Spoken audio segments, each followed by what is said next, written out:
Last question, go ahead.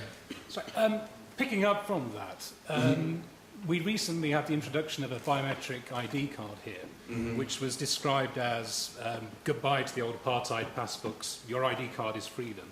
Right. A lot of people are more concerned about crime, fraud, and, well, a lot of people are more concerned about crime and fraud than they are necessarily about the kind of freedoms that come by not having to carry an ID card. I mean, that's the philosophy you're against. How do you tackle that? So what about biometric ID cards, and what about people who want to trade freedom for security? I mean, there's, you know, the Benjamin Franklin's aphorism, those who trade freedom for security deserve neither. But there are lots of questionable elements of biometric cards. And to my mind, as someone who's worked in security, the biggest problem with biometric cards is that your biometrics leak. Right? The reason the police like biometrics for forensics is we leave them behind all the time.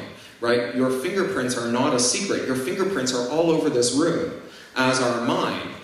There was a German chancellor who wanted to roll out biometric ID cards across the country, and the Chaos Computer Club, who are kind of fun-loving hacker trickster types, invited him to a debate and lifted his fingerprints off his water glass and printed them on acetate and inserted it into 10,000 copies of a national magazine.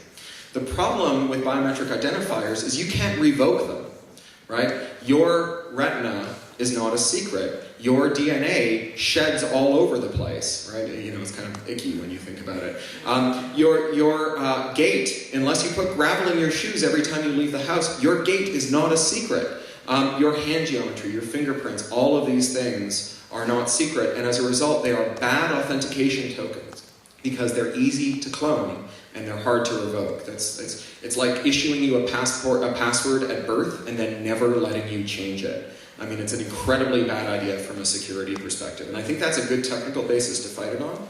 I think in general, when it comes to privacy, that's just a microcosm of the wider problem of our inability to accurately price the present value of a privacy disclosure against the future consequences of it.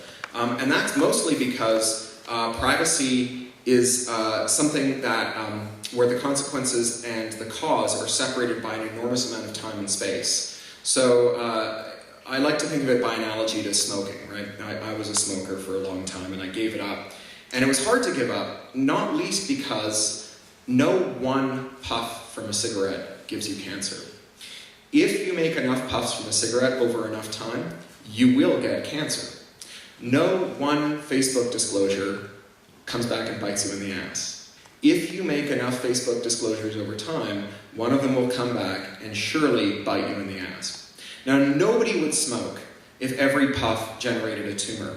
Nobody would be obese if every forkful of cheesecake immediately turned into an ounce of cellulite, right? The distance between action and consequence is the major problem with privacy. It's not that people don't care about privacy. It's that privacy is a very hard thing to get right, and it's hard to cost out.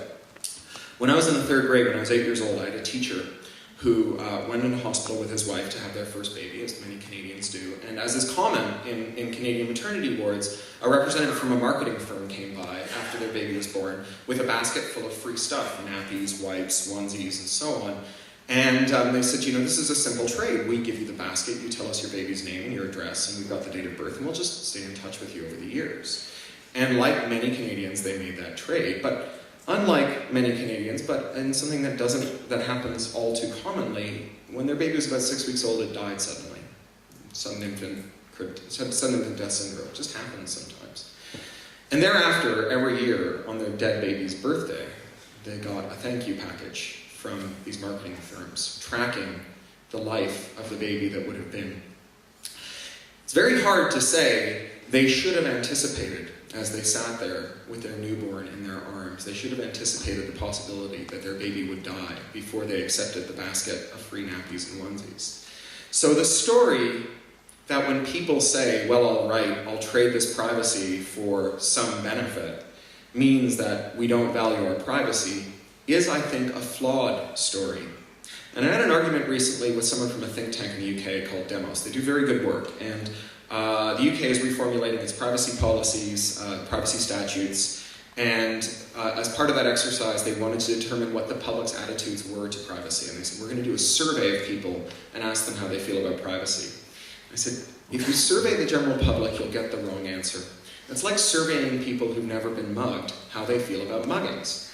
The right people to ask about privacy are the people who've had problems with their disclosures, not the people who haven't yet had problems with disclosures. If you want to know whether or not smoking is good for society, don't ask the smokers who haven't got cancer yet, right?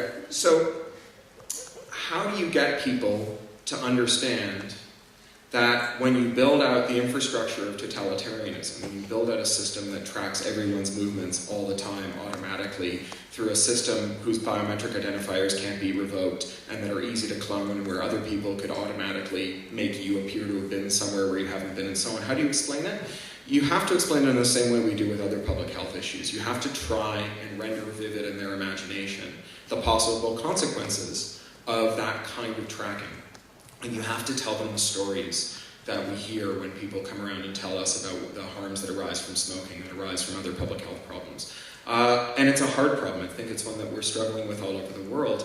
I wrote a couple of novels about this, and I'm not shilling here. They're available as free Creative Commons downloads. But that's how I did my part, and we each have to do our own part. You know your friends and the people around you better than I do, and you have the insights that will allow you to try and explain those risks to them. But it is a difficult, difficult thing. Thank you all very much for having me.